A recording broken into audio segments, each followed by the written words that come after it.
Brandon Miller, who plays for easily the most horrendous summer league team that I've seen in a very long time. Yeah. And that is not his fault. But No. I absolutely despise watching this Hornets team. He played well in that game against Wembanyama. He had 16 and 11, 3 steals and assists. He did have like a really nice dunk down the stretch of that game. Thoughts on Brandon Miller so far? One thing that I want to say is his size sticks out, and that he's so skinny.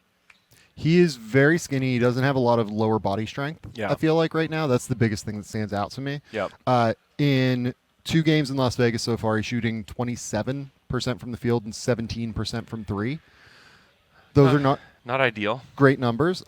Averaging over the course of 4 summer league games so far, 6 fouls per game, 3 turnovers per game. Look, I don't think he's been very effective, but again, I don't think it's his fault. He's a guy that I kind of stated throughout the process I felt like needed creators around him early in his career to be able to get him the open threes that he got at Alabama, to be able to create more open opportunities for him in general. One thing that I feel like we haven't seen a lot from him, he has to create everything for this team.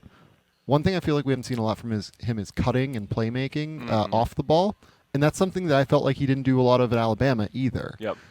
It's the difference between being able to get easy buckets and having to create everything yourself. Yeah. I don't think he can create everything himself, but I also think, as you said, this Hornets team, my God, man. It almost makes me not like basketball anymore when I watch them. It is horrendous. I think they're the worst summer league team I've seen in a while. True, for a team that has like 6 or 7 draft picks on their team, I think it's the worst summer league team I've seen in a while that like has guys that should be reasonably good.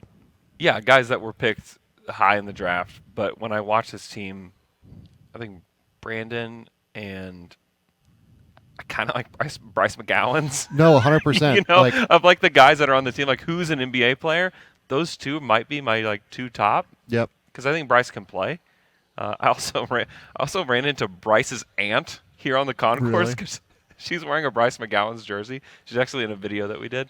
And I'm like, why are you wearing a Bryce McGowan's jersey? And she's like, oh, that's my nephew. You know? I love that. It's hilarious. No, but like that's the thing that I was having a conversation with Scout about this, watching the games. And the biggest thing we pointed out was just like Brandon Miller feels like the guy on this team that actually knows how to play. Yeah. Like he knows how to play within a team construct. He passes. Like he understands it in a real way. Whereas a lot of these other guys outside of Bryce McGowan's, I think, don't do that often, which is a bit concerning. Yeah.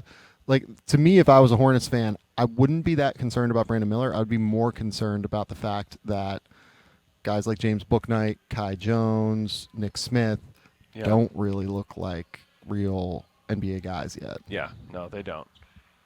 I would feel encouraged, though, that I think LaMelo and Brandon Miller could have some good chemistry just between those 2. There's somebody to set the table for Brandon a little bit more. I think that's right. Like I think just having a table setter will be very helpful for Brandon Miller. The other thing I will say is like his jumper on his 3-pointer particularly is short almost every single time. Yeah.